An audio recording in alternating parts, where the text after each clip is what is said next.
Hi friends, அழகே அழகு serial அடுத்து என்ன நடக்க போகுதுன்றது இந்த ஒரு வீடியோவில் ஒரு குட்டி பிரமோவாக பார்க்கல வாங்க. சுரேஷ் வெளியே உட்காந்து யோசிச்சுட்டு ஒரு மாதிரி சோகத்தோடு இருக்காங்க.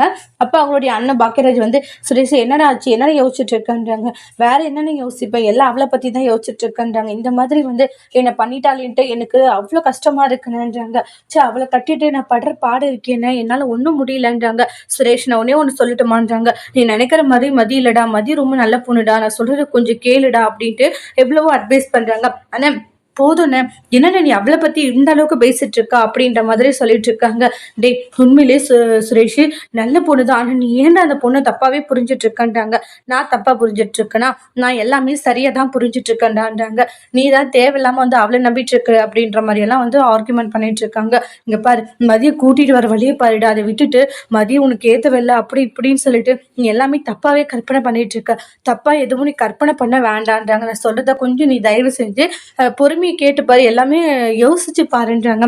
அண்ணே, எதுவும் நான் யோசிக்கிற நிலைமையில இல்லைண்ணே, போதுண்ணே, அவ பண்ணது போதும், எல்லாமே போதுன்றாங்க. இனிமேலும் அவளோட பேச்சு கேட்டு நான் நடந்துக்கணும்னு நீ சொல்ல வரையண்ணே? எந்த காரணத்தை கொண்டு இனி அவளோட பேச்சை கேட்டு நான் நடந்துக்கிறதா இல்லைன்றாங்க. அவ பண்ண வரைக்கும் போதும், நான் பட்ட வரைக்குமே போதும் அப்படின்ற மாதிரி சொல்றாங்க. என்னடா இப்படி சொல்லிட்டு இருக்கேன்றாங்க. பின்ன வேற எப்படி நான் சொல்லு நன்றாங்க. வேற என்ன சொல்ல வர?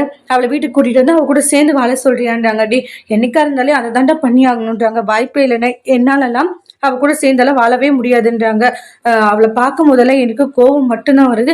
நீ நடனா அவ கூட சேர்ந்து வாழன்னு சொல்லிட்டு இருக்க, அவ கூட எல்லாம் என்னால சேர்ந்து வாழவே முடியாதுன்னு சொல்லிட்டு ரொம்பவே கோவப்பட்டுக்கிட்டு இருக்காங்க. எவ்வளவோ அட்வைஸ் பண்றாங்க. ஆனா சுரேஷ் எனக்கு ஒரு கால் வருதுன்ட்டு எதிர்த்து போயிடுறாங்க. இவனை என்னதான் பண்றதுன்னு தெரியலையே, எதுக்கு எடுத்தாலும் வந்து இந்த மாதிரியே பேசிட்டு இருக்கானே அப்படின்ட்டு ரொம்பவே டென்ஷன் ஆகுறாங்க.